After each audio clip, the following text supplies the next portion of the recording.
சென்னை மாநகராட்சி பள்ளியில் படித்து முதல் மதிப்பெண் பெற்ற மாணவி பூங்கோதைக்கு இலவசமாக உயர்கல்வி பயில தனியார் கல்லூரி சீட் வழங்கியுள்ளது.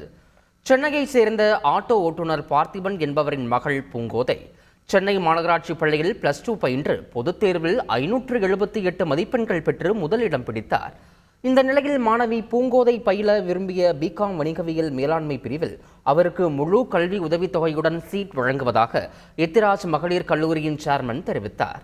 இதனைத் தொடர்ந்து பேசிய மாணவி பூங்கோதை மிக பெரும் கல்லூரியில் தனக்கு சீட் கிடைத்திருப்பது மகிழ்ச்சியாக உள்ளதாக தெரிவித்தார்.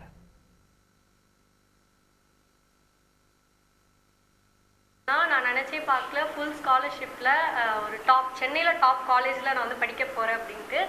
ஸோ எனக்கு வாய்ப்பு கொடுத்த எத்திராஜ் கல்லூரிக்கு எனக்கு நான் ரொம்பவே நன்றி சொல்லணும்.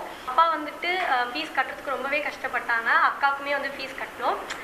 ஸோ இந்த மூமெண்ட் வந்துட்டு எனக்கு ரொம்பவே சந்தோஷமாக இருக்குது. செய்திகளை உடனுக்குடன் தெரிந்து கொள்ள உடனே சப்ஸ்கிரைப் பண்ணுங்க.